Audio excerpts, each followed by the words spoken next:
Hey guys, today I'm gonna answer one of the most asked questions by my followers on Instagram. So the question is the T-Square-1 better or the X-Men Vault Square-1? Both of them are good square ones, but which one do you like the most? So my take on this question is that both square ones are equally good. The T-Square-1 has been used to break several world records, including single and average, which was broken today in China. I think it was a sub 9 average, and I would just like to say congrats to the person if he manages to see this video. So first thing you have to note is that this particular T-Square-1 I'm using is actually a modded T-Square-1 by Hobby Nation Singapore.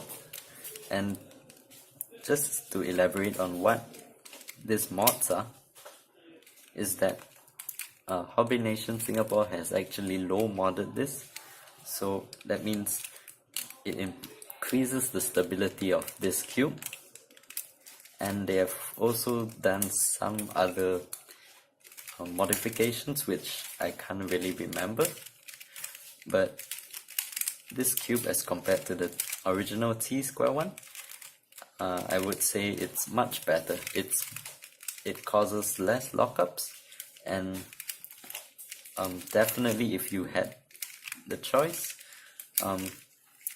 get a modded T-Square-1 from Hobby Nation Singapore. It's way better than the stock square one. Another thing to note that the T-Square-1 has to be modded in order for it to be better than this or equal to this, because the stock T-Square-1 actually has an issue of the core stripping.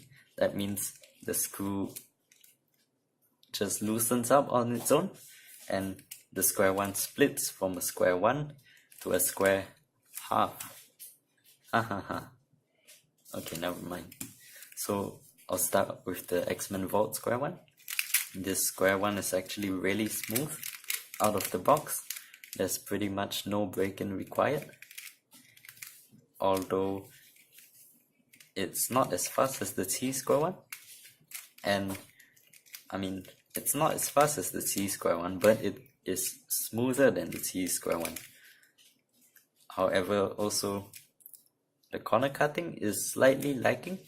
It only corner cuts about 1/4 of a piece, a small piece, and very little for the bigger piece, whatever this is called. Note that this has been slightly loosened, but yeah, so that's about it for the corner cutting on the X-Men Vault Square-1. Now the T-Square-1. So turning on this, it's actually more crunchy. So it's much faster, it's much crunchy and louder, and the corner cutting is even better. As you can see, it corner cuts almost everywhere in all directions, as compared to this, which only corner cuts slightly before I need effort to cut it through. But however, this T-Square-1, I would say it's not as stable as the X-Men Vault Square-1. So by that I mean that every time I turn, the pieces seem to be moving around slightly, like they are a bit shaky, and I don't really like that. So I would use the X-Men Vault Square-1 as my main square one, because it's more stable, and for my turning style I prefer it, and it helps get my times lower than the T-Square-1. But not saying that the T-Square-1 is a bad square one. I'm just saying that the X-Men Vault Square-1, in my opinion, for my turning style, it's a little bit better. That's it for my comparison video of this 18-volt square one and the T square one. If you have any questions, feel free to ask them in the comments. That's it for now.